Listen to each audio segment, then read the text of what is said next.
Page 3 അക്കാദമിയുടെ പുതിയൊരു ക്ലാസ്സിലേക്ക് എല്ലാവർക്കും സ്വാഗതം. ഇന്ന് നമ്മൾ എടുക്കാൻ പോകുന്നത് ശ്വസന വ്യവസ്ഥയാണ്. ഓക്കെ, ശ്വസന വ്യവസ്ഥ.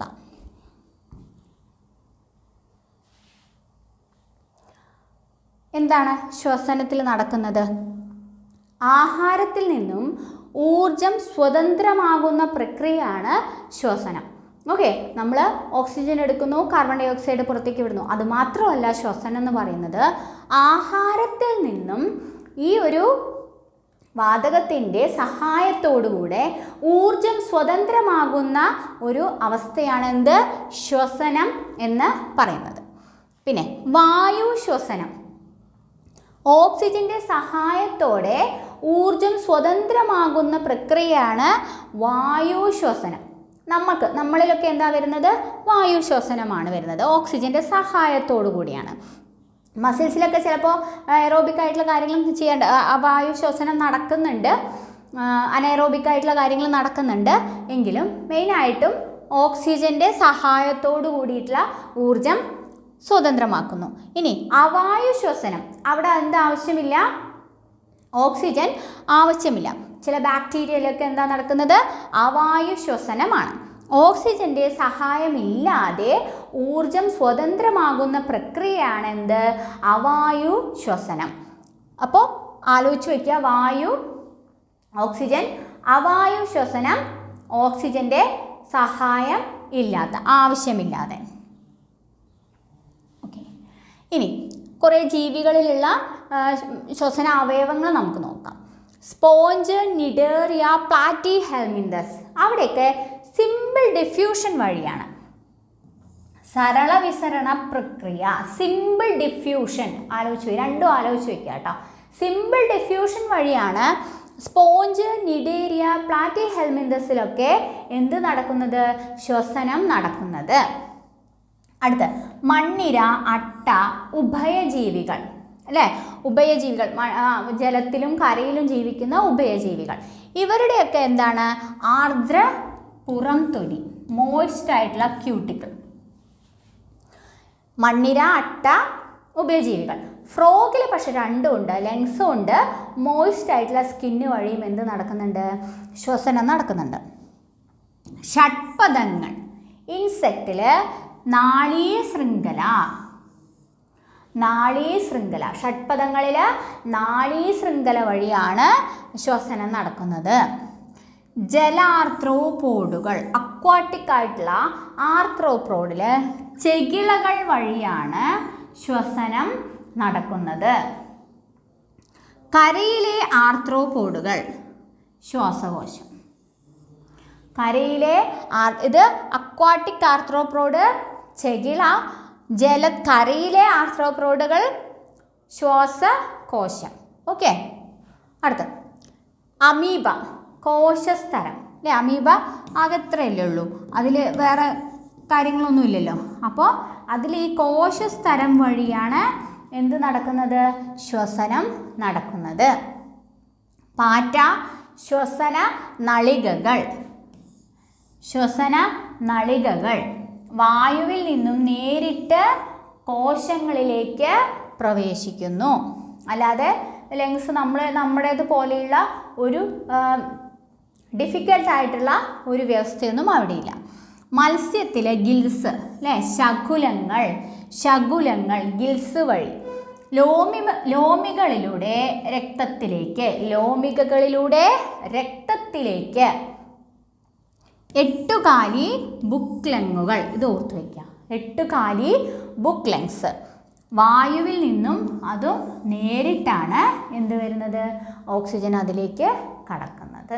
ഓക്കെ, അമീബ കോശസ്തരം, പാറ്റ ശ്വസന നളികകൾ, മത്സ്യം ശകുലങ്ങൾ, എട്ടുകാലി ബുക്ക്ലെങ്സ്. അടുത്ത മനുഷ്യനിലെ ശ്വസന പ്രക്രിയ ഏതൊക്കെയാണ്?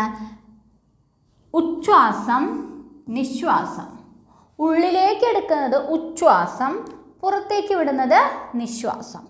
ശ്വസനവാതക വിനിമയം. ഉള്ളിലേക്ക് എടുക്കുന്നു, പുറത്തേക്ക് വിടുന്നു, ശ്വാസോച്ഛ്വാസം. ഉച്ഛ്വാസം, നിശ്വാസം.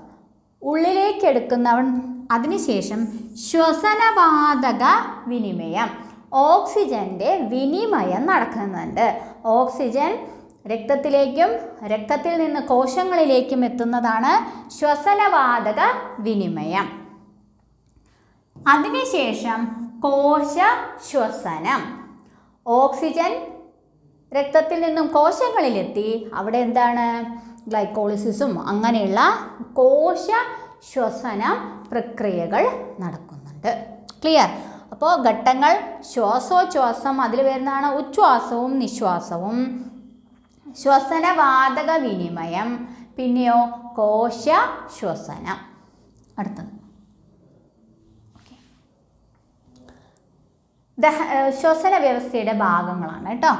അവിടെ നാസാദ്വാരം, നാസാഗഹ്വരം, ഫസ്റ്റ് നാസാദ്വാരം, നാസാഗഹ്വരം, അതിനുശേഷം ഫാരിങ്സ്, ഗ്രസനി, പിന്നീട് സ്വനപേടകം, എന്താണ് ലാരിങ്സ്, അതിനുശേഷം ശ്വാസനാളത്തിലേക്ക് കടക്കുന്നു. അവിടെ ശ്വാസനാളം ശ്വസനിയായിട്ട് ഡിവൈഡ് ചെയ്യും. ശ്വസനി ശ്വസനികയായിട്ട് ഡിവൈഡ് ചെയ്യും. ഇങ്ങനെ ബ്രാഞ്ചസ് ആയിട്ട് ഇങ്ങനെ വരുന്നു. ഈ ശ്വസനികയുടെ അറ്റത്തായിട്ട് മുന്തിരിക്കുല പോലെ കാണുന്നതാണ് എന്ത്? വായു അറകൾ. അതാണിത്, വായു അറകൾ. വാതക വിനിമയം നടക്കുന്നത് വായു അറകളിലാണ്. ഓക്സിജൻ്റെയും കാർബൺ ഡൈ ഓക്സൈഡിൻ്റെയും വാതക വിനിമയം നടക്കുന്നത് വായു അറയിലാണ്. അതിൽ രക്തലോമികകളിലൂടെയാണ്, വായു അറയിലെ രക്തലോമികകൾ വഴിയാണ് എന്ത് നടക്കുന്നത്? വാതക വിനിമയം നടക്കുന്നത്. ഓക്കെ, പിന്നെ നമ്മുടെ 2 ശ്വാസകോശം.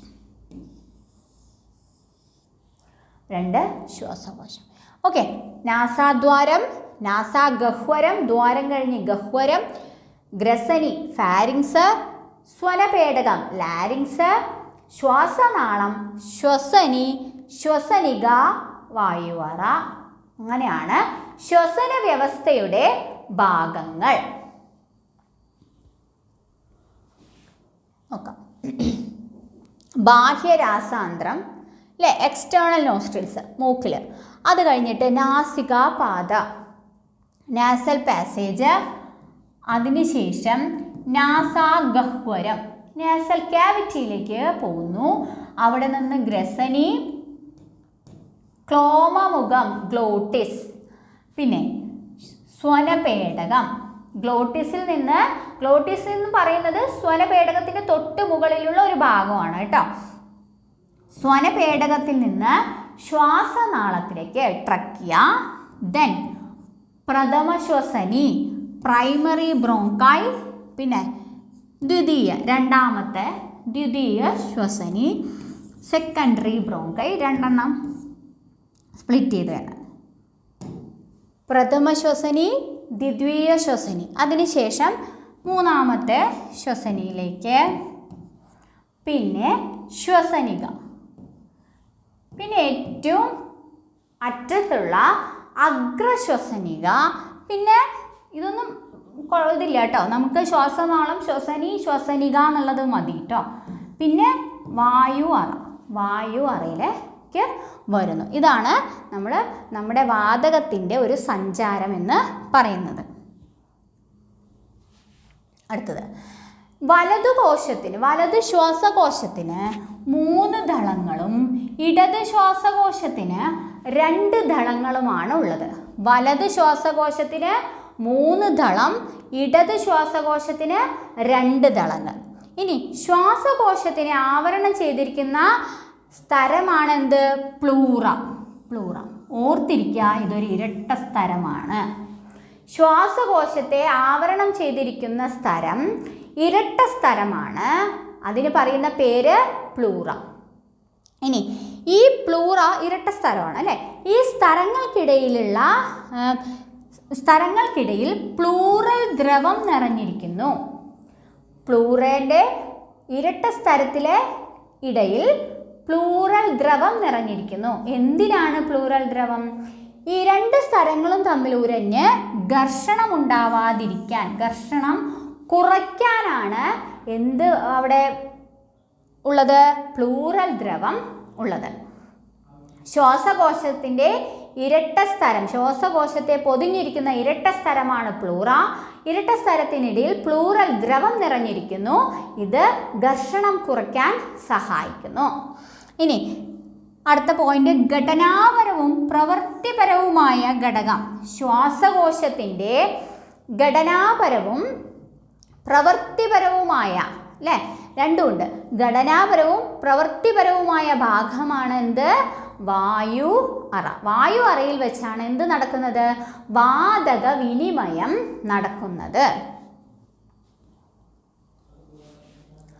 ഓക്കെ, അന്തരീക്ഷം. അപ്പോൾ നമുക്കറിയാം എങ്ങനെയാണ് ഓക്സിജൻ ഉള്ളിലേക്ക് എടുക്കുന്നത്. അന്തരീക്ഷത്തിലെ വായു അകത്തേക്ക് എടുക്കുകയും ശ്വാസകോശ അറയിലെ കാർബൺ ഡൈ ഓക്സൈഡ് സമ്പുഷ്ടവാതകം പുറത്തേക്ക് വിടുകയും ചെയ്യുന്നു. അന്തരീക്ഷത്തിൽ നിന്ന് വായു ഓക്സിജൻ എടുക്കുന്നു. കോശശ്വസനം കഴിഞ്ഞിട്ട് വരുന്ന അതിൻ്റെ അവശിഷ്ട പദാർത്ഥമായ കാർബൺ ഡൈ ഓക്സൈഡിനെ പുറത്തേക്ക് തള്ളുകയും ചെയ്യുന്നു. ഏത് വഴി? ശ്വസനം വഴി. വായു അറയിലെ സ്തരങ്ങളിൽ വാതകങ്ങളുടെ വിസരണം നടക്കുന്നു. നമ്മൾ നേരത്തെ പറഞ്ഞു വായു അറയിൽ വെച്ചാണ് എന്ത് സംഭവിക്കുന്നത്? വാതകങ്ങൾ ഓക്സിജൻ ഉള്ളിലോട്ടും കാർബൺ ഡൈ ഓക്സൈഡ് പുറത്തേക്കും പോവാൻ അവിടെ വാതക വിനിമയം നടക്കുന്നത് എവിടെയാണ്? വായു അറയിലാണ്. രക്തത്തിലൂടെയാണ് വാതകങ്ങൾ വഹിക്കപ്പെടുന്നത്. വായു അറയിലെത്തിയ ഓക്സിജൻ രക്തത്തിൽ പ്രവേശിച്ച് രക്തത്തിലൂടെ കോശങ്ങളിലെത്തുന്നു. കോശങ്ങളിലെ കോശപ്രവർത്തനങ്ങൾ കഴിഞ്ഞിട്ടുള്ള കാർബൺ ഡൈ ഓക്സൈഡ് എന്ത് ചെയ്യും? അവിടെ നിന്ന് രക്തത്തിലേക്ക് കടന്ന് തിരിച്ച് വായു അറയിലെത്തി വായു അറയിൽ നിന്നും പുറത്തേക്ക് പോകുകയും ചെയ്യുന്നു, അല്ലേ? ശ്വാസനാളം വഴി പുറത്തേക്ക് പോവുകയും ചെയ്യുന്നു. അപ്പോൾ ഇതെല്ലാം വാതകങ്ങളുടെ ആ ഒരു ട്രാവൽ, അല്ലേ, സഞ്ചാരം നടക്കുന്നത് രക്തത്തിലൂടെയാണ്. ഓക്കെ, ഇനി രക്തത്തിനും കലകൾക്കുമിടയിൽ ഓക്സിജൻ്റെയും കാർബൺ ഡൈ ഓക്സൈഡിൻ്റെയും വിസരണം നടക്കുന്നു. നമ്മൾ പറഞ്ഞ കാര്യമാണ് വായു അറയിൽ. അപചയ പ്രവർത്തനങ്ങൾക്ക് ഓക്സിജൻ ഉപയോഗിച്ച് കാർബൺ ഡൈ ഓക്സൈഡ് പുറത്തുവിടുന്നു. ഞാൻ പറഞ്ഞു കോശശ്വസനത്തിൽ കാറ്റബോളിക് പ്രവർത്തനങ്ങൾക്ക് ഓക്സിജൻ ഉപയോഗിച്ച് അവിടെ അവശിഷ്ട പദാർത്ഥമായ കാർബൺ ഡൈ ഓക്സൈഡ് ഉണ്ടാകുന്നു. ആ കാർബൺ ഡൈ ഓക്സൈഡ് പുറത്തേക്ക് വിടുകയും ചെയ്യുന്നു. പിന്നെ എങ്ങനെയാണ് ശ്വസനം നടക്കുന്നത്? രണ്ട് ഘട്ടമുണ്ട്. ഉച്ഛ്വാസം എന്താണ്? ഉള്ളിലേക്ക് എടുക്കുന്ന പ്രക്രിയ. നിശ്വാസം പുറന്തള്ളുന്ന പ്രക്രിയ. നോക്കാം എന്തൊക്കെയാണ് ഉച്ഛ്വാസത്തിൽ നടക്കുന്നത്. ഉച്ഛ്വാസത്തിൽ പ്രാചീരം, അത് ഡയഫ്രം കേട്ടോ, ഡയഫ്രം.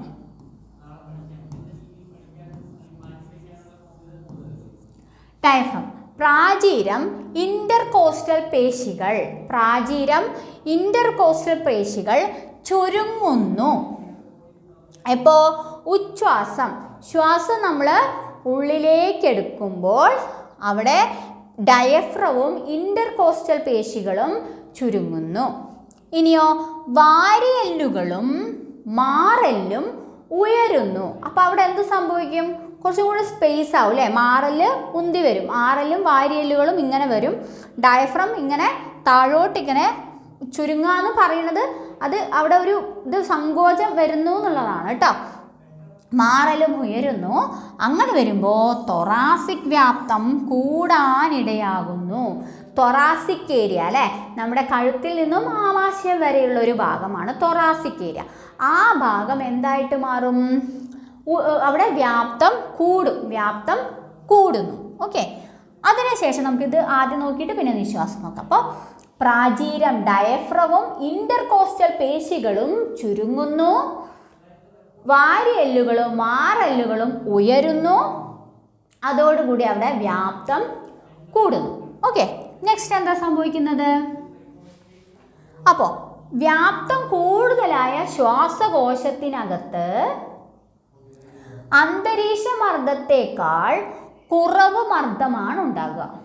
വ്യാപ്തം കൂടിയ ശ്വാസകോശത്തിനകത്ത് അന്തരീക്ഷ മർദ്ദത്തേക്കാൾ കുറവ് മർദ്ദമാണ് ഉണ്ടാവുക.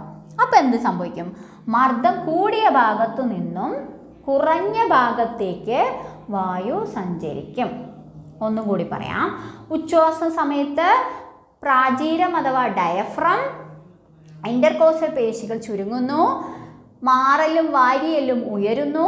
അപ്പോൾ അവിടെ വ്യാപ്തം കൂടുമ്പോൾ മർദ്ദം കുറയുന്നു. വ്യാപ്തം കൂടുമ്പോൾ മർദ്ദം കുറയുന്നു. മർദ്ദം കുറയുമ്പോൾ പുറത്തുള്ള അന്തരീക്ഷ മർദ്ദം കൂടുതലാണ്. അപ്പോൾ വായു മർദ്ദം കൂടിയ ഭാഗത്തു നിന്നും കുറഞ്ഞ ഭാഗത്തേക്ക് വായുവിൻ്റെ പ്രവാഹം ഉണ്ടാകുന്നു. അതാണ് ഉച്ഛ്വാസം. ഉച്ഛ്വാസം. Inhale, inhale.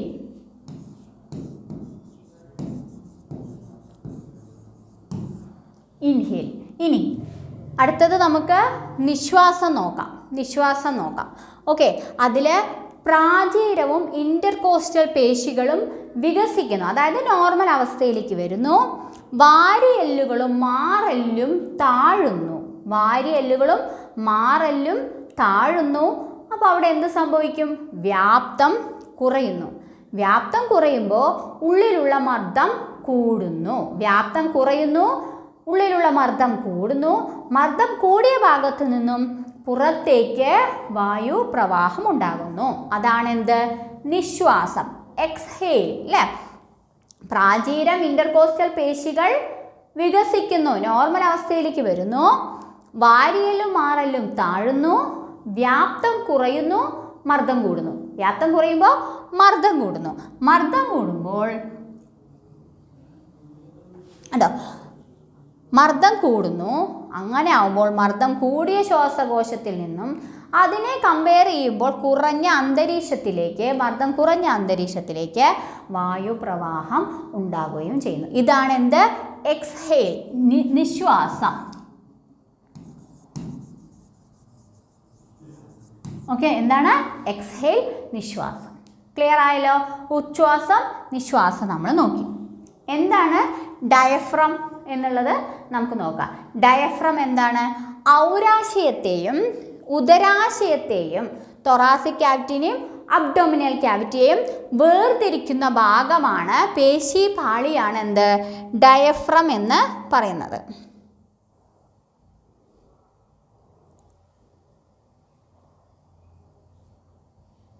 ഇവിടെ ഇതാണ് ഡയഫ്രം എന്ന് പറയുന്നത്. തൊറാസിക് ക്യാവിറ്റി, ഓക്കെ, ഔരാശയത്തെയും അബ്ഡോമിനൽ ക്യാവിറ്റി, ഉദരാശയത്തെയും വേർതിരിക്കുന്ന പേശിയാണ് എന്ത്? ഡയഫ്രം. Okay, diaphragm. ഡയഫ്രം എന്താണ്? ഔരാശയത്തെയും ഉദരാശയത്തെയും വേർതിരിക്കുന്ന പേശിപാളി. അല്ലേ? ഡയഫ്രം എന്ന് പറയുന്നത് ഔരാശയത്തെയും ഉദരാശയത്തെയും, നമ്മളിവിടെ പറഞ്ഞു, പിക്ചറിൽ കാണുന്നുണ്ട്. ഡയഫ്രം എന്ന് പറയുന്നത് ഇതാണ്. ഓക്കെ, ഡയഫ്രം ഇതാണ്. ഓക്കെ, ഔരാശയത്തെയും ഉദരാശയത്തെയും വേർതിരിക്കുന്ന പേശിപാളിയാണ് ഡയഫ്രം. ക്ലിയർ ആയോ? ഡയഫ്രം. ഇനി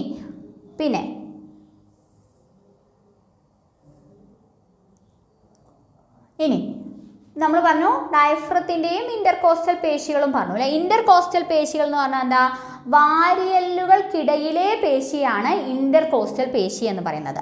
വാരിയല്ലുകൾക്കിടയിലെ പേശിയാണ് ഇന്റർകോസ്റ്റൽ പേശി. ഇനി ഇവയുടെ പ്രവർത്തനത്തിലൂടെയാണ് ശ്വാസോച്ഛ്വാസം നടക്കുന്നത്. നമ്മൾ നേരത്തെ പറഞ്ഞു ഡയഫ്രവും ഇന്റർകോസ്റ്റൽ പേശികളും ചുരുങ്ങുന്നു, വികസിക്കുന്നു. ഇതിൻ്റെ ഫലമായിട്ടാണ് എന്ത് വരുന്നത്? മർദ്ദം കുറയുന്നു, കൂടുന്നു, ശ്വാസോച്ഛ്വാസം നടക്കുന്നത്. അടുത്ത ഉച്ഛ്വാസവായുവിൽ എന്തൊക്കെയുണ്ട്? ഓക്സിജൻ ഉണ്ട്, നിശ്വാസവായുവിൽ കാർബൺ ഡൈ ഓക്സൈഡും നീരാവി എന്നിവയും കൂടുതലായിരിക്കും. ഉച്ഛ്വാസവായുവിൽ ഓക്സിജൻ മാത്രമല്ല കാർബൺ ഡൈ ഓക്സൈഡും നൈട്രജനും എല്ലാം നമ്മൾ ഉള്ളിലോട്ട് പോകുന്നുണ്ട്. നമുക്ക് ഇവിടെ നിന്ന് തന്നെ വേർതിരിക്കാനൊന്നും പറ്റില്ലല്ലോ. അപ്പോൾ ഓക്സിജനും കാർബൺ ഡൈ ഓക്സൈഡും നൈട്രജനും എല്ലാം ഉള്ളിൽ പോകുന്നുണ്ട്.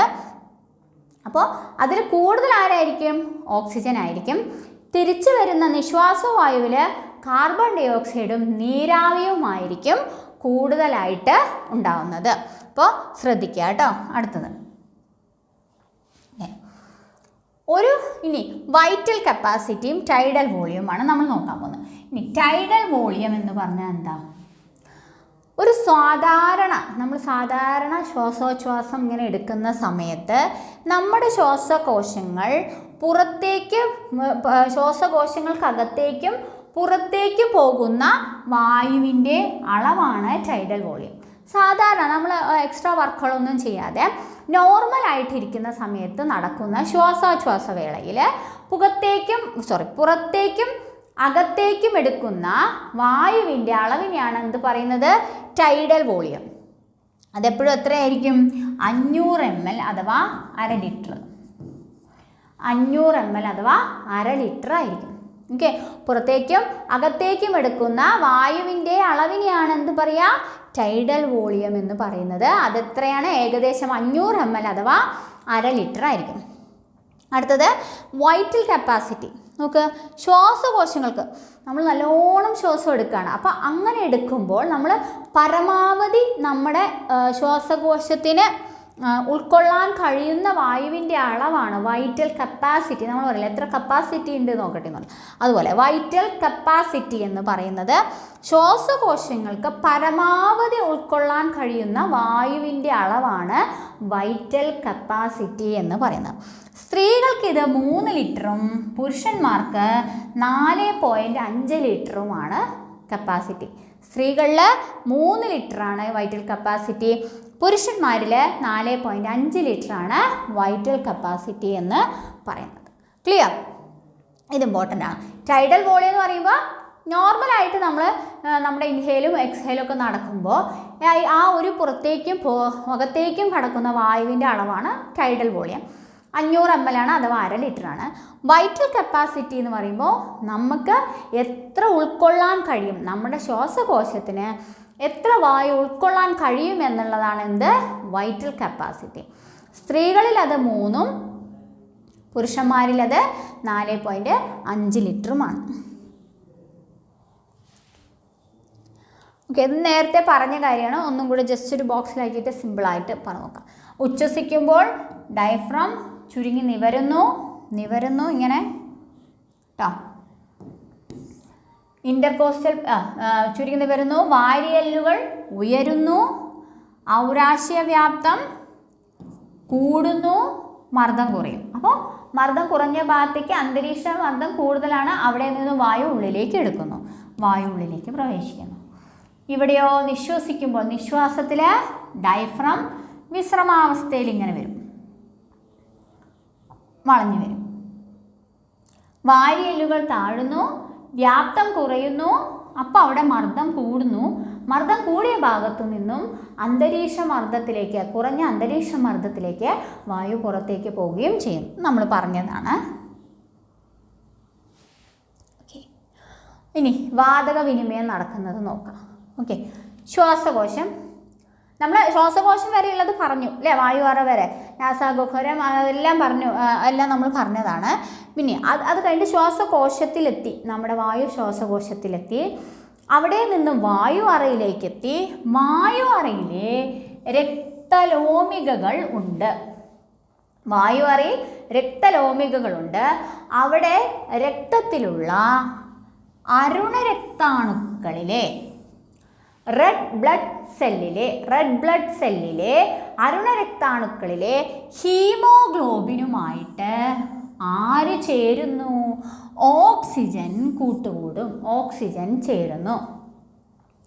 വായു അറയിലെ രക്തലോമികകളിലെ രക്തത്തിലെ അരുണരക്താണുക്കൾ, രക്തകോശങ്ങൾ അല്ലേ, അരുണരക്താണുക്കൾ റെഡ് ബ്ലഡ് സെല്ലിലെ ഹീമോഗ്ലോബിനുമായിട്ട് ഓക്സിജൻ ചേർന്നിട്ട് ഓക്സി ഹീമോഗ്ലോബിനായി മാറുന്നു. ഓക്സി ഹീമോഗ്ലോബിനായി മാറുന്നു. ഇതൊരു സ്ഥിരത കുറഞ്ഞതാണ്. എന്താണ് സ്ഥിരത കുറഞ്ഞത്? അതിൻ്റെ ആ ഒരു എന്താ പറയുക, ഓക്സിജനും ഹീമോഗ്ലോബിനും ചേരുന്ന ചില കാര്യങ്ങൾ അതിനെ വേണം, നമ്മൾ പഠിക്കും. അതിനാവശ്യമായ കാര്യം അത് ചെറിയൊരു വേരിയേഷൻ, ടെമ്പറേച്ചർ, പ്രഷർ, ചെറിയ വേരിയേഷൻ വരുമ്പോൾ എന്താവും, അത് സ്പ്ലിറ്റായിട്ട് ഹീമോഗ്ലോബിനും ഓക്സിജനും ആയിട്ട് മാറുകയും ചെയ്യും. അങ്ങനെ ഓക്സിജനും ഹീമോഗ്ലോബിൻ എപ്പോഴും പിടിച്ചു വെക്കില്ല. ഓക്കെ, അങ്ങനെ വിട്ടാൽ മാത്രമേ എന്ത് സംഭവിക്കുള്ളൂ, സെല്ലിൽ, കോശത്തിൽ പോയിട്ട് കോശ ശ്വസനത്തിന് ഓക്സിജൻ ഉപയോഗിക്കാനായിട്ട് പറ്റുള്ളൂ. അപ്പോൾ ഹീമോഗ്ലോബിൻ എന്ന് പറയുന്ന ഒരു കാരിയറായിട്ട് ആക്ട് ചെയ്യുകയാണ്. ശ്വാസകോശത്തിൽ നിന്ന് ഹീമോഗ്ലോബിൻ എടുക്കുന്നു, രക്തം വഴി ഇങ്ങനെ കൊണ്ടുപോകുന്നു, ശ്വാസകോശത്തിലേക്ക് കൊടുക്കുന്നു. അവിടെ നിന്നിട്ട് കാർബൺ ഡൈ ഓക്സൈഡ് എടുക്കുന്നു, കാർബോക്സി ഹീമോഗ്ലോബിനായിട്ട് തിരിച്ച് വായു അറയിൽ വന്നിട്ട് കാർബൺ ഡൈ ഓക്സൈഡിനെ വായു അറയിലേക്ക് കൊടുക്കുകയും ചെയ്യണം. അപ്പോൾ ഓക്സി ഹീമോഗ്ലോബിൻ എന്ന് പറയുന്നത് എന്താണ്, ഒരു സ്ഥിരത കുറഞ്ഞ ഒരു ഉൽപ്പന്നമാണ്. അവിടെ നിന്ന് സ്ഥിരത, അത് ഓക്സി ഹീമോഗ്ലോബിൻ ഇപ്പോൾ ഞാൻ പറഞ്ഞു അല്ലേ, ഹീമോഗ്ലോബിൻ ഓക്സിജൻ എടുക്കുന്നു, ഓക്സി ഹീമോഗ്ലോബിൻ ആവുന്നു, രക്തം വഴി കോശങ്ങളിലെത്തി കോശത്തിൻ്റെ ടിഷ്യൂ ദ്രവം വഴി കോശത്തിലേക്ക് കടക്കുന്നു. കോശത്തിൻ്റെ രണ്ട് സെല്ലിനിടയിലുള്ള ടിഷ്യൂ ദ്രവം വഴി എന്ത് ചെയ്യും, സെല്ലിലേക്ക്, കോശത്തിലേക്ക് ഓക്സിജൻ കടക്കുന്നു. പിന്നെ അത് അവിടെയുള്ള പ്രവർത്തനങ്ങൾക്ക്, അപചയ പ്രവർത്തനങ്ങൾക്ക് ഉപയോഗിക്കുകയും ചെയ്യുന്നു. ക്ലിയർ ആയല്ലോ?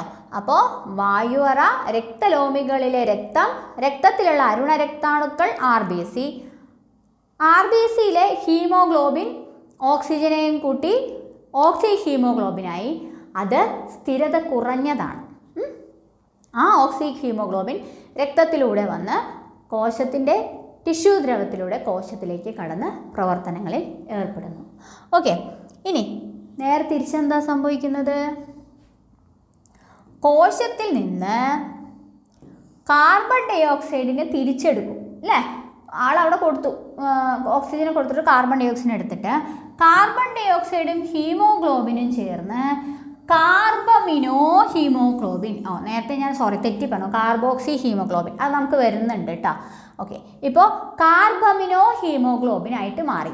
എന്താണ്, കോശത്തിൽ ഇത് ലാസ്റ്റ് വരുന്ന പ്രൊഡക്റ്റ് കാർബൺ ഡൈ ഓക്സൈഡ്, അവിടെ പ്രവർത്തനമൊക്കെ കഴിഞ്ഞിട്ട് അവിടെ വരുന്ന ബൈ പ്രൊഡക്റ്റ് ആയിട്ട് ലാസ്റ്റ് വരുന്നത് കാർബൺ ഡൈ ഓക്സൈഡ് ആണ്. അതിനാരെടുത്തു, ഹീമോഗ്ലോബിൻ തിരിച്ചെടുത്തു, ആവശ്യമില്ലല്ലോ, ഹീമോഗ്ലോബിൻ എടുത്തു, കാർബമിനോ ഹീമോഗ്ലോബിനായി. അത് നേരെ പോകുന്നു, വായു അറയിലെത്തുന്നു, രക്തലോമികളിലേക്ക് പോയി, രക്തലോമികകളിൽ നിന്ന് വായു അറയിലേക്ക് അങ്ങോട്ടും ഇങ്ങോട്ടും മാറിയതാണ്. രക്തലോമികകളിൽ നിന്ന് വായു അറയിലേക്ക് പോയി കാർബൺ ഡൈ ഓക്സൈഡ് പുറത്തേക്ക് ശ്വസനി അങ്ങനെ പുറത്തേക്ക് പോവുകയും ചെയ്യുന്നു. ഓക്കെ, ഇത്രയും വലിയ പ്രോസസ്സാണെങ്കിലും കുറച്ച് സമയം കൊണ്ടാണ് ഇതെല്ലാം നടക്കുന്നത് അല്ലേ. അപ്പോൾ കോശത്തിൽ കാർബൺ ഡൈ ഓക്സൈഡ് ഹീമോഗ്ലോബിനായി ചേർന്ന് കാർബമിനോ ഹീമോഗ്ലോബിനായി മാറുന്നു. ദെൻ രക്തലോമികളിൽ നിന്ന് വായു അറയിലേക്ക് കടന്ന് കാർബൺ ഡൈ ഓക്സൈഡ് പുറത്തേക്ക് പോകുകയും ചെയ്യുന്നു. ഇനി കാർബൺ ഡൈ ഓക്സൈഡ് രക്തത്തിൽ നിന്നും ഗാഢത കുറഞ്ഞ വായു അറകളിലേക്ക് അന്തർവ്യാപനം ചെയ്യുന്നു. അന്തർവ്യാപനം എന്ന് പറഞ്ഞാൽ എന്താ, ഡിഫ്യൂഷൻ. അതായത് കോശത്തിൽ പ്രവർത്തനമൊക്കെ നടന്നിട്ട് കാർബൺ ഡൈ ഓക്സൈഡിൻ്റെ അളവ് കൂടുതലായിരിക്കും. നമ്മൾ ശ്വസിക്കുന്നതിൽ എന്താണ്, കുറവ് കാർബൺ ഡൈ ഓക്സൈഡ് ഉള്ളു. അപ്പോൾ ഗാഢത കൂടിയ ഭാഗത്തു നിന്നും തന്മാത്രകൾ ഗാഢത കുറഞ്ഞ ഭാഗത്തേക്ക് സഞ്ചരിക്കും അല്ലേ, അതാണ് ഡിഫ്യൂഷൻ. അങ്ങനെ കാർബൺ ഡൈ ഓക്സൈഡ് കൂടിയ ഭാഗത്തു നിന്നും കുറഞ്ഞ ഭാഗത്തേക്ക് പോവുകയും വായു അറയിലേക്ക് പോവുകയും തിരിച്ചത് പുറത്തേക്ക് അന്തരീക്ഷത്തിലേക്ക് പോവുകയും ചെയ്യുന്നു. ക്ലിയർ ആയിട്ടുണ്ടാവും എന്ന് വിചാരിക്കുന്നു. ഇവിടെ നോക്കേണ്ടത് ഓക്സി ഹീമോഗ്ലോബിൻ സ്ഥിരത കുറഞ്ഞത്, ഓക്സിജനും ഹീമോഗ്ലോബിനും ചേർന്ന് ഓക്സി ഹീമോഗ്ലോബിൻ, കാർബൺ ഡൈ ഓക്സൈഡും ഹീമോഗ്ലോബിനും ചെയ്ത് കാർബമിനോ ഹീമോഗ്ലോബിനായിട്ട് മാറുന്നു. ഇനി ഡിസ്ക് ആകൃതിയിലുള്ള അരുണരക്താണുക്കൾ നമുക്കറിയാം ഡിസ്ക് ആകൃതിയാണ്. അവയിൽ എന്തൊക്കെയില്ല, ന്യൂക്ലിയസോ മറ്റു കോശാംഗങ്ങളോ ഇല്ല. ന്യൂക്ലിയസും കോശാംഗങ്ങളോ ഒന്നുമില്ല. എന്തിനു വേണ്ടിയിട്ടാണ്, കൂടുതൽ ഹീമോഗ്ലോബിൻ നമുക്ക് ആവശ്യമാണ്. കൂടുതൽ ഹീമോഗ്ലോബിനെ ഉൾക്കൊള്ളാൻ വേണ്ടിയാണ് അരുണരക്താണുക്കളിൽ ന്യൂക്ലിയസോ മറ്റു കോശാംഗങ്ങളോ ഇല്ലാത്തത്. ഓക്കെ, ഇനി ഹീമോഗ്ലോബിന് 4 ഓക്സിജൻ തന്മാത്ര ക്യാരി ചെയ്യാനായിട്ട് പറ്റും, വഹിക്കാനായിട്ട് പറ്റും. ഹീമോഗ്ലോബിന് അറ്റ് എ ടൈം 4 ഓക്സിജൻ തന്മാത്രയെ സ്വീകരിക്കാനുള്ള കഴിവ് ഉണ്ട്. ക്ലിയർ ആയി? അപ്പോൾ എന്തുകൊണ്ടാണ് അരുണരക്താണുക്കളിൽ കോശാംഗങ്ങളോ ന്യൂക്ലിയസോ ഇല്ല? എന്തിനാണ്? കൂടുതൽ ഹീമോഗ്ലോബിൻ അതിൽ ഉൾക്കൊള്ളാൻ വേണ്ടിയിട്ടാണ്.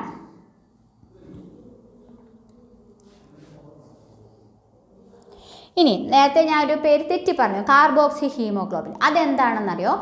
നമ്മൾ പൊല്യൂട്ടഡ് ആയിട്ടുള്ള ഏരിയയിൽ പോകുമ്പോൾ കാർബൺ മോണോക്സൈഡ് അബ്സോർബ് ചെയ്യാനായിട്ട് ഇടവരും അല്ലേ? കാർബൺ മോണോക്സൈഡും ഹീമോഗ്ലോബിനുമായി ചേർന്നതാണ് കാർബോക്സി ഹീമോഗ്ലോബിൻ. കാർബൺ ഡയോക്സൈഡും ഹീമോഗ്ലോബിനും ചേർന്നത് കാർബമിനോ ഹീമോഗ്ലോബിൻ. കാർബൺ മോണോക്സൈഡും ഹീമോഗ്ലോബിനും ചേർന്ന് കാർബോക്സി ഹീമോഗ്ലോബിനാണ് ഉണ്ടാകുന്നത്. ഇത് സ്ഥിരത കൂടിയതാണ്. പെട്ടെന്ന് അതിനെ നമുക്ക് എന്ത് ചെയ്യാൻ പറ്റില്ല, സ്പ്ലിറ്റ്. നമ്മൾ ഓക്സി ഹീമോഗ്ലോബിൻ സ്ഥിരത കുറഞ്ഞതാണ് അല്ലേ? അത് പെട്ടെന്ന് നമ്മൾ പറഞ്ഞു ഹീമോഗ്ലോബിൻ ഓക്സിജനുമായിട്ട് മാറും. പക്ഷേ ഇവിടെ ഹീമോഗ്ലോബിനിൽ കാർബൺ മോണോക്സൈഡ് ചേർന്ന് കഴിഞ്ഞാൽ പെട്ടെന്ന് അത് വിട്ടുപോയില്ല. അപ്പോൾ നമുക്ക് ഓക്സിജൻ ക്യാരി ചെയ്യാനുള്ള ആൾക്കാരില്ല. അപ്പോൾ എന്താ സംഭവിക്കുക? കൂടുതൽ അങ്ങനെ വരും. അതുമല്ല, ഈ ഹീമോഗ്ലോബിന് ഓക്സിജനേക്കാൾ ഇഷ്ടം ആരെയാ? കാർബൺ മോണോക്സൈഡിനെയാണ് ഇഷ്ടം. ഓക്കെ, അതുകൊണ്ട് തന്നെ പെട്ടെന്ന് അവർ തമ്മിൽ ഒരു പ്രോഡക്റ്റ് അവിടെ ഫോം ചെയ്യും. ഓക്കെ, ഇത് ഓക്സിജൻ വിനിമയത്തെ ഹീമോഗ്ലോബിൻ കുറഞ്ഞാൽ എന്ത് സംഭവിക്കും? ഓക്സിജൻ്റെ അളവ് കുറയും. അതാണ് സംഭവിക്കുന്നത്. അപ്പോൾ അവിടെ പ്രതികൂലമായിട്ട് ബാധിക്കുന്നു. ഓക്കെ, അപ്പോൾ ഹീമോഗ്ലോബിനും ഓക്സിജനും ചേർന്ന് ഓക്സി ഹീമോഗ്ലോബിൻ സ്ഥിരത കുറഞ്ഞത്, കാർബൺ ഡയോക്സൈഡും ഹീമോഗ്ലോബിനും ചേർന്ന് കാർബോക്സി ഹീമോഗ്ലോബിൻ, പിന്നെ കാർബമിനോ ഹീമോഗ്ലോബിൻ. കാർബൺ ഡയോക്സൈഡും ഓക്സിജനും ചേർന്ന് കാർബമിനോ ഹീമോഗ്ലോബിൻ. ഇവിടെ കാർബൺ മോണോക്സൈഡും ഹീമോഗ്ലോബിനും ചേർന്ന് കാർബോക്സി ഹീമോഗ്ലോബിനാണ് ഉണ്ടാകുന്നത്. 3 പേരുകളും പഠിച്ചു വയ്ക്കുക. അർത്ഥം ഇനി ഞാൻ പറഞ്ഞു നേരത്തെ നമ്മുടെ ഹീമോഗ്ലോബിനും ഓക്സിജനും അവിടെ ആ ഒരു ബന്ധം അല്ലേ, അവിടെ ഒരു ബോണ്ട് ഫോം ചെയ്യണം എന്നുണ്ടെങ്കിൽ ചില കാര്യങ്ങളെ ആശ്രയിച്ചിരിക്കുന്നുണ്ട്. ഓക്കെ, രക്തവർണ്ണകം എന്ന് പറയുന്നത് ഹീമോഗ്ലോബിൻ്റെ മലയാളമാണ് കേട്ടോ. രക്തവർണ്ണകം ഹീമോഗ്ലോബിൻ്റെ മലയാളമാണ്. ഓക്കെ, എന്തൊക്കെയാണ്? താപനില, ഓക്സിജൻ്റെ ഭാഗിക മർദ്ദം, പാർഷ്യൽ പ്രഷർ എന്ന് പറയാമല്ലോ, കാർബൺ ഡയോക്സൈഡിൻ്റെ ഭാഗിക മർദ്ദം, H+ അയോണുകളുടെ ഗാഢത, അതായത് pH. അപ്പോൾ താപനില, ഓക്സിജൻ്റെ പാർഷ്യൽ പ്രഷർ അഥവാ ഭാഗിക മർദ്ദം, കാർബൺ ഡയോക്സൈഡിൻ്റെ ഭാഗിക മർദ്ദം, pH അയോണുകളുടെ ഗാഢത, pH. ഇതെല്ലാം എന്തിനെ ബാധിക്കും? ഓക്സിജനും ഹീമോഗ്ലോബിനും തമ്മിലുള്ള ബന്ധനം അഥവാ ബോണ്ട് ഫോം ചെയ്യുന്നതിന് ബാധകമാണ്. ഓക്കെ, ഇതിനെയൊക്കെ ആശ്രയിച്ചാണ് ഇരിക്കുന്നത്. അടുത്ത വാതകങ്ങളുടെ വഹനം. ഓക്സിജൻ എങ്ങനെയാണ് വഹിക്കുന്നത്? 97% അരുണരക്താണുക്കളിലെ ഹീമോഗ്ലോബിൻ വഴിയാണ്. 97% ഓക്സിജനും എല്ലാ കോശങ്ങളിലും എത്തുന്നത്. 3% പ്ലാസ്മ വഴി, രക്തത്തിലെ പ്ലാസ്മ വഴിയാണ് ബാക്കി 3% വഹിക്കുന്നത്. Then carbon dioxide 20 to 25% അരുണരക്താണുക്കളിലാണ്. 20 മുതൽ 25% വരെ കാർബമിനോ ഹീമോഗ്ലോബിനായിട്ട് മാറി അരുണരക്താണുക്കൾ വഴി പോകും. പക്ഷേ 70% പ്ലാസ്മയിലെ ജലവുമായി ചേർന്ന് ബൈകാർബണേറ്റ് ആയിട്ട് മാറുന്നു. 70%. അപ്പോൾ കൂടുതലും കാർബൺ ഡയോക്സൈഡിൻ്റെ വിനിമയം നടക്കുന്നത് പ്ലാസ്മയിലെ ജലവുമായി ചേർന്ന് ബൈകാർബണേറ്റുകളായിട്ടാണ് കാർബൺ ഡയോക്സൈഡിൻ്റെ വാതക വിനിമയം നടക്കുന്നത്. ബാക്കി ഒരു 7% പ്ലാസ്മയിൽ അലിഞ്ഞ് ചേർന്നിട്ട് ഉണ്ടാകുന്നു. അപ്പോൾ ഓക്സിജൻ 97% ഹീമോഗ്ലോബിനെ കൂടിയാണ്, അരുണരക്താണുക്കളിലെ ഹീമോഗ്ലോബിൻ. പിന്നെ 3% പ്ലാസ്മയിലുള്ളൂ. ദെൻ കാർബൺ ഡൈ ഓക്സൈഡ് 20-25% അരുണ രക്താണുക്കളിലെ ഹീമോഗ്ലോബിന് ചേർന്ന് ഏതാണ്? കാർബമിനോ ഹീമോഗ്ലോബിനായിട്ട് മാറിയിട്ടാണ്. ബട്ട് 70% പ്ലാസ്മയിലെ ജലവുമായി ചേർന്ന് ബൈകാർബണേറ്റുകളായിട്ടാണ് മാറുന്നത്. ദെൻ ഒരു 7% പ്ലാസ്മയിൽ അലിഞ്ഞു ചേരുകയും ചെയ്യും. പിന്നെ നമ്മുടെ ഈ റെസ്പിറേഷനെ ശ്വസനത്തിനെ സഹായിക്കുന്ന ചില കേന്ദ്രങ്ങൾ സെൻറ്റേഴ്സാണ് ശ്വസന താള കേന്ദ്രം മെഡുലയിൽ. ഓക്കെ, ബ്രെയിനിൽ മെഡുലയിൽ ശ്വസന താള കേന്ദ്രം. പിന്നെ ന്യൂമോടാക്സിക് കേന്ദ്രം പോൺസ് ഭാഗത്ത്, മെഡുലയുടെ അടുത്തുള്ള പോൺസ് ഭാഗത്താണ് ന്യൂമോടാക്സിക് കേന്ദ്രം വരുന്നത്. പിന്നെ അടുത്തത് രാസസംവേദന കേന്ദ്രം കീമോ സെൻസിറ്റീവ് ഏരിയ. ഇത് മൂന്നും റെസ്പിറേഷനെ കൺട്രോൾ ചെയ്യുന്ന സെൻറ്റേഴ്സാണ്. അതിൽ രാസസംവേദന കേന്ദ്രം കാർബൺ ഡൈ ഓക്സൈഡ്, H+ ഹൈഡ്രജന് എന്നിവയുടെ ഗാഢതയുടെ വർധനവിനെ ചെറുത്ത് സന്തുലനത നിലനിർത്തുന്നതാണ്. ഓക്കെ, അപ്പോൾ ഏതൊക്കെയാണ് 3 പോയിന്റ്? ശ്വസന താള കേന്ദ്രം, ന്യൂമോടാക്സിക് കേന്ദ്രം, ശ്വസന താള കേന്ദ്രം, ന്യൂമോടാക്സിക് കേന്ദ്രം, പിന്നെയോ കീമോസെൻട്രിക് അതായത് രാസസംവേദന കേന്ദ്രം. ഈ 3 സെൻറ്റേഴ്സാണ് റെസ്പിറേഷനെ കൺട്രോൾ ചെയ്യുന്ന സെൻറ്റേഴ്സ്. ഇനി നമ്മൾ ശ്വസിക്കുന്ന വാതകത്തിൽ ഉച്ഛ്വാസത്തിലെ ഓക്സിജൻ 21% ഉണ്ടാവും. നമ്മൾ ശ്വസിക്കുമ്പോൾ അതിൽ ഓക്സിജൻ 21%, കാർബൺ ഡൈ ഓക്സൈഡ് 0.04% ഉള്ളൂ. പിന്നെ നൈട്രജനോ 79% ഉണ്ട്. ഓക്കെ, അപ്പോൾ ഓക്സിജൻ എടുക്കുമ്പോൾ 21% ഓക്സിജൻ, ഉള്ളിലേക്ക് വായു എടുക്കുമ്പോൾ 21% oxygen, 0.04 carbon dioxide, 79% nitrogen. ഇനി നിശ്വാസത്തിലാണെങ്കിലോ oxygen 16%, carbon dioxide 4%, nitrogen 79% ഉണ്ടാവും. ഓക്കെ, അപ്പോൾ ഓക്സിജൻ 21% എടുക്കുമ്പോൾ 21, പുറത്തേക്ക് വിടുമ്പോൾ 16, പിന്നെ 14 എന്നും കാണുന്നുണ്ട്, 16 ഓർമ്മ വെച്ചോളൂ.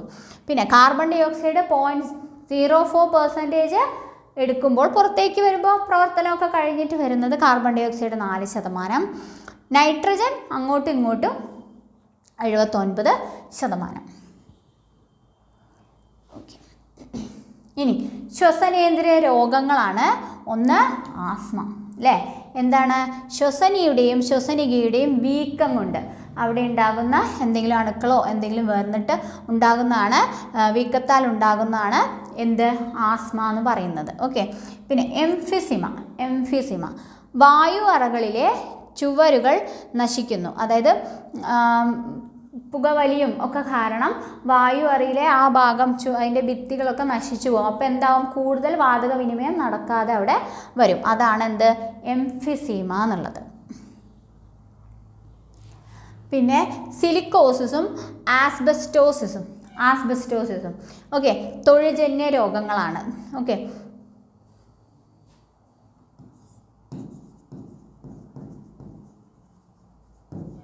തൊഴിൽജന്യ ശ്വാസകോശ രോഗങ്ങളാണ്. പൊടി, പുക എന്നിവയുമായി സമ്പർക്കത്തിൽ വരുമ്പോഴാണ് എന്ത് വരുന്നത്? സിലിക്കോസും ആസ്ബസ്റ്റോസിസും വരുന്നത് കേട്ടോ. അടുത്തത് ആസ്ഫിക്സിയ. എന്താണ് ആസ്ഫിക്സിയ? ഓക്സിജൻ്റെ ലഭ്യത കുറയുമ്പോൾ ശ്വാസതടസ്സം ഉണ്ടാകുന്നു. ഓക്സിജൻ്റെ നമുക്ക് ആവശ്യമുള്ളത്ര ഓക്സിജൻ കിട്ടാതെ വരുമ്പോൾ വരുന്നതാണ് എന്ത്? ആസ്ഫിക്സിയ എന്നുള്ളതാണ്. ഓക്കെ, അപ്പോൾ ഇത്രയാണ് നമ്മൾ ശ്വസന ശ്വസനേന്ദ്രിയ വ്യവസ്ഥയിൽ നമ്മൾ പഠിക്കാനുള്ളത്. ഏകദേശമൊക്കെ കവർ ചെയ്തിട്ടുണ്ട്. പോയിൻറ്റ്സുകൾ പഠിക്കാം. All the best.